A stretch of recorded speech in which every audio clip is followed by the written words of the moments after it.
and welcome back to the Dice Towers coverage of Gamma 2016. I'm joined again this time by Brandon from Blue Orange. Good to see you again. Hi. And we have here Vikings on board.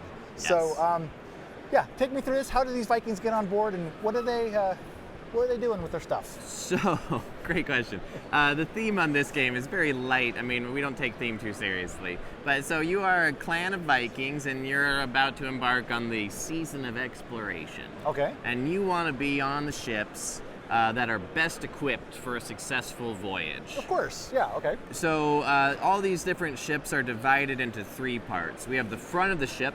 This is where you're going to be placing your supply tokens. They're currently all in the warehouse, but eventually we'll be placing them on the fronts of ships. Okay. You have the middle of ships, and these are going to be in flux throughout the game. These are going to be changing a lot. This Like is the from ship to ship? Ship to ship, Ooh, yeah, exactly. okay. And these represent your clan. So the number of shields is the strength of your clan on that ship. Okay. So each clan is in the beginning of the game has 2 ships of 1 shield, 2 ships of 2 shields, and 2 ships of 3 shields randomly over here. Okay. And your goal is to set sail with your clan with the most shields on the ships with the best treasure. Okay, so the treasure's going to come on, Yeah. and so you're going to want to swap out the shield so that you basically are the one in charge of that ship. Yes, Okay. exactly. Okay. So, and it's a worker placement game. Okay. These little Viking tokens, very similar to the minis from our 1901 game. This is the same collection as that, so it's same weight, complexity, and similar feel and value from the components. So these are our Vikings. These are our workers. We are going to be placing them in front of villages to select different actions so that we can control the ships And that these- are best equipped. Okay, and these are the villages over here? Those are the villages. Okay. So each round, you're going to take your Vikings from one side of the board and move it to the other. That's the point of this little Viking leader token. He just lets us know, hey guys, you're going to this side of the board.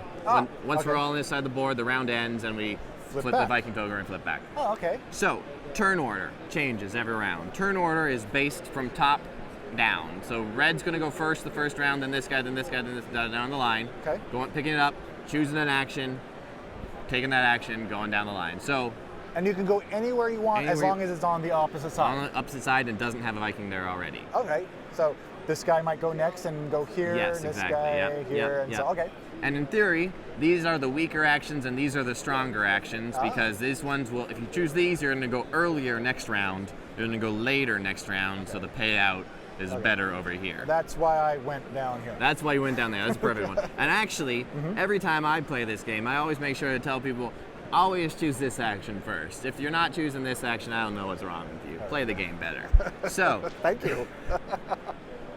this one's the most important one. This is set sail. This is how we make ships leave. Okay. So, the way it works is, let's just go down the line, Yeah, actually. now that we've resolved all of our actions, tell me how it resolves. Yeah. So, they're kind of color-coded. So we have these 4 right here, and these are how you're going to be moving the ships around. Okay. So again, these are the more powerful ones, the better actions, and the weaker ones. So let's start with the best. Okay. This one is a exchange, a swap action. You're going to take any 2 ship pieces you want. The fronts always stay where they are. They're attached to the harbor, but the body pieces are going to be what's moving around. So Just like a real ship. just like a real ship. Okay, go on. I'm not sure if these are supposed to be like represent the ships getting longer or I think they're supposed to represent the Vikings on board the ship. That makes sense. Okay. So, yeah, but okay. So you swap 2 pieces, and that's any 2 pieces you want. Doesn't matter where they are; they just swap places. Okay. You're probably going to want to move your clan onto a ship with treasure and move your opponent off of that ship. Okay. There might be better strategies than that, but that's the most straightforward one. Okay, so that was this. That's this one. Next down the line is move any ship. So that's just take any one ship you want, doesn't matter, and move it to the back of another. So you're not swapping, you're actually moving that piece, making the ship longer. Yeah, one ship gets longer, the other ship gets shorter. Oh, okay. Very similar to this is the move any one of your ships. So now you must pick your player color and move that ship to the back. So if I was blue, I could move any blue ship to the back of another. And again, probably I'd want to do that to take control of a ship with good treasure on it. Anyone, as long as it was your color. Your Blue. color. Okay. So this is anyone your color, this is anyone at all. Okay. And move any 2 at all. That's what the rainbow is on the little icon. Okay. There. And then the last one is pretty weak. all it does is move your ship to the front of the ship. Okay. And the reason that is because tiebreaker. If you have the same number of shields, so in this case, are all three blue, red, and yellow are tied with 3 shields, or 6, depending on which side you count. It's 3. They're all tied, but blue is furthest on the ship towards the front, so blue wins the tie. Okay. So blue's in first, red's in second, yellow's in third. Okay. Now, are we eventually going to be moving this cargo from the actions, moving the cargo onto the ships? Yes, exactly. Okay. So there's 2 actions you can select each round that add cargo to the ship. And they're a little bit different. The first one over here is just take the top one, reveal it, and put it on whatever ship you want. Probably a ship you're controlling. That'd be my guess.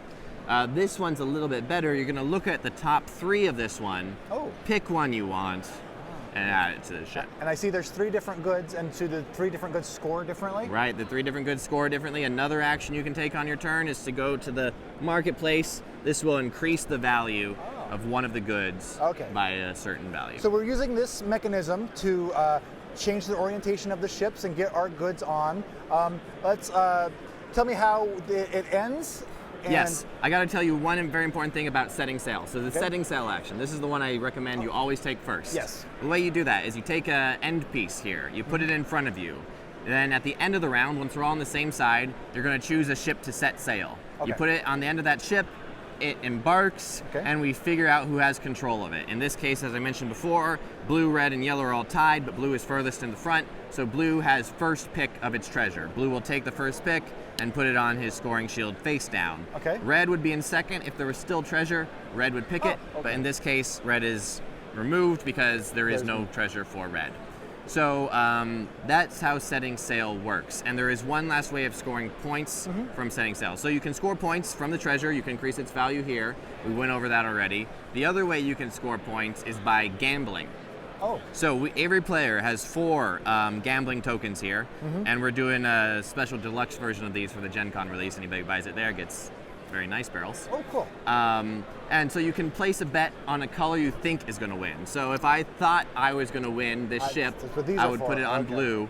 And if I was right when it set sail, then I would score these points on my shield. And again, this is face down, secret information at the end. It reveals it's either 1, 2, or 3, or 4 points for the ships. That makes sense. So even if someone else has the ship, you can still get some points. You can still get the points. And an interesting thing happens in this game, because as the ships set sail, you might find yourself with no ships remaining, because once they're gone, they can no longer be manipulated anymore. And it's very possible that, like, if you tried to get too greedy on a ship just to own it, like, you could set all of your pieces off, and now green has no more shields. The only way for green to score points is to increase the value of the goods he won, or by gambling.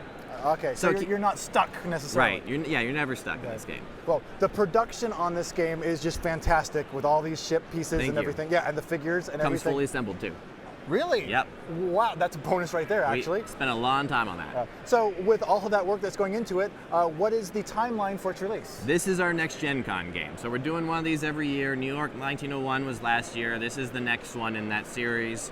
We're going to have, again, rushing in 200 just to hit the show. So it'll be 50 per day, Gen Con, and then probably the next 2 weeks, maybe a month after that, the rest will hit. Just like the boss here at Origins. Excellent, cool. Well, yeah, this looks like it's just not only fun to play, but just fantastic to look at and everything. It is. So thank you for sharing it with me. Thanks, Jazz. Thanks. And for more coverage of Origins 2016, make sure to stay tuned to the Dice Tower. Talk to you again soon.